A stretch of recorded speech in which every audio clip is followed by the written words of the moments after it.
자, 지금부터 우리 천산중앙교회 초등부 사도신경 전격 탐구, 짧지만 깊은 우리의 신앙 고백을 한번 살펴보도록 하겠습니다.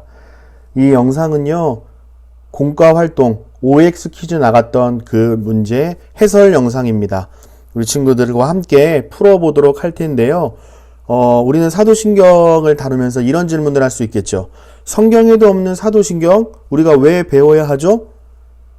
이렇게 질문할 수 있겠죠. 또 두 번째는요, 사도신경은 사도들이, 즉 예수님의 제자들이 만든 거 맞죠? 라고 질문할 수 있죠. 이것이 맞을 수도 있고 틀릴 수도 있는데요. 우리 같이 한번 살펴보도록 하겠습니다. 자, 지루한 사도신경, 도대체 우리가 왜 배워야 할까요?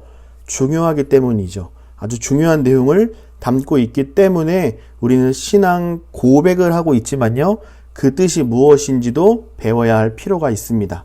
자, 그러면 우리가 총 6문제였는데요. 한번 문제를 살펴보도록 할게요. 첫 번째 문제입니다. 사도신경은 성경에 나오지 않으니까 배우지 않아도 된다. 맞을까요? 틀릴까요? 정답은 X입니다. 왜 그렇죠? 자, 사도신경은요, 뭐라 그랬어요? 우리의 신앙 고백이라고 했습니다. 그래서 우리가 흔히들 사도신경으로 신앙 고백하며 예배를 시작한다라고 이야기했죠. 분당우리 교회에 있는 이찬수 목사님께서는 어떻게 이야기했죠? 예배로 들어가는 비밀번호다라고 설명하셨다고 우리는 살펴봤죠. 즉 사도신경에는요, 복음의 핵심 진리를 잘 담고 있다고 이야기를 해요.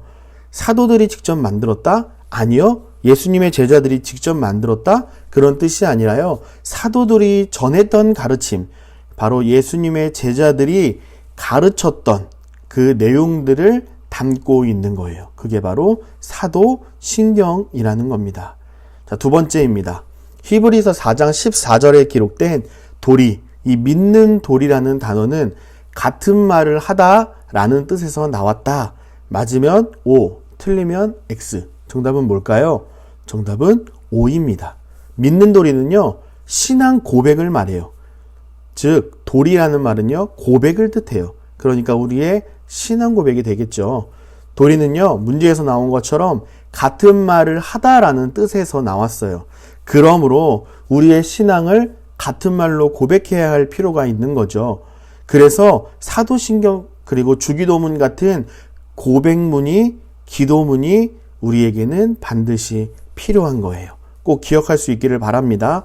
세 번째 문제는요, 사도신경은 원래 세례를 받을 때, 신앙을 확인할 때 하는 질문에서 시작되었다. 맞으면 O, 틀리면 X.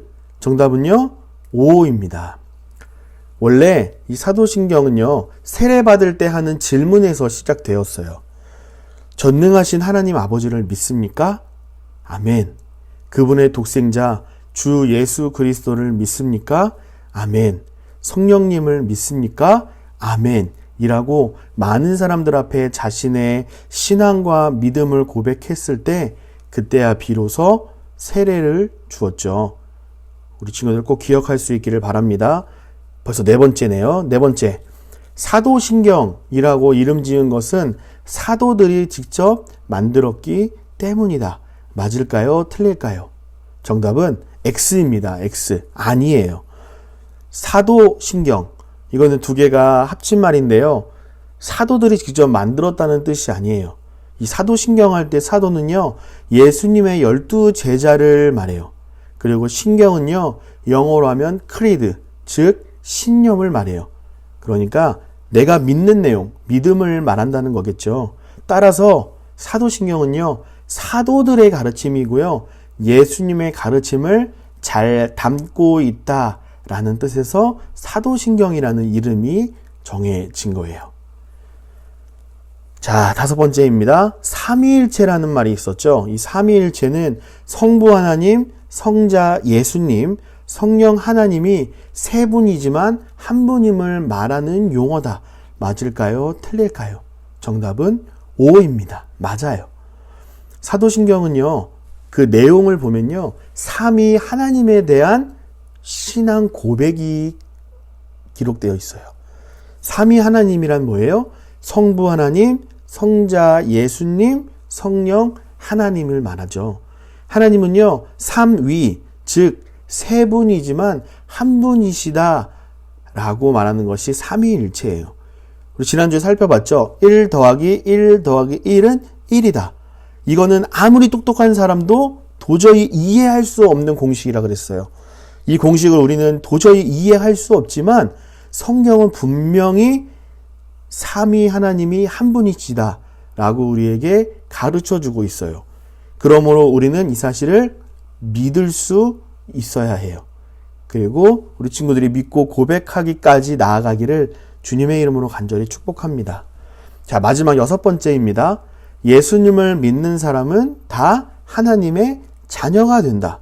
전부 다 하나님의 자녀가 될까요? 맞으면 O, 틀리면 X. 정답은요, O입니다. 맞아요. 하나님은 우리의 아버지 되신다 그랬어요. 하나님께서 우리의 아버지가 되신다는 건요, 우리 주 예수 그리스도 때문에 가능하게 된 일이에요. 우리는 절대 하나님을 아버지라고 부를 수가 없어요. 우리는 그저 죄인일 뿐이죠.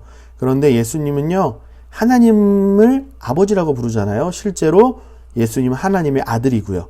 그러니까 하나님은 예수님의 아버지이시기 때문에 그 예수님을 통해서만 우리의 아버지가 되시는 거예요. 우리 집에 있는 아버지, 그런 아버지의 의미가 아니라요, 우리는 하나님께서 우리를 양자로 삼으신 거예요. 자녀 삼아주신 거예요. 그러므로 우리는 예수님과는 조금 다르지만 하나님을 아버지라고 고백하고 믿으며 살아갈 수 있다는 거예요. 요한복음 1장 12절에 이런 말씀이 있어요. 같이 한번 읽어볼까요? 시작.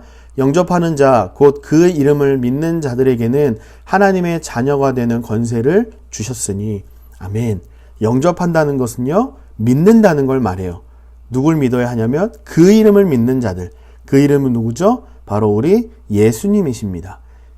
그러니까 다시 말하면 예수님을 믿는 자들에게는 하나님의 자녀가 되는 권세를 주셨대요.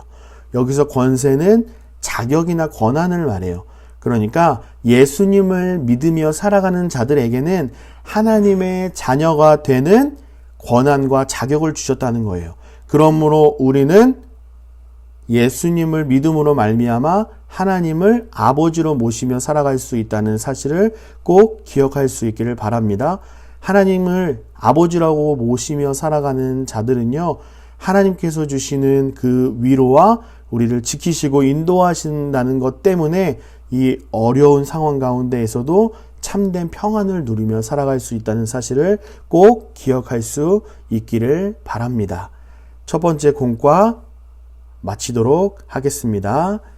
안녕.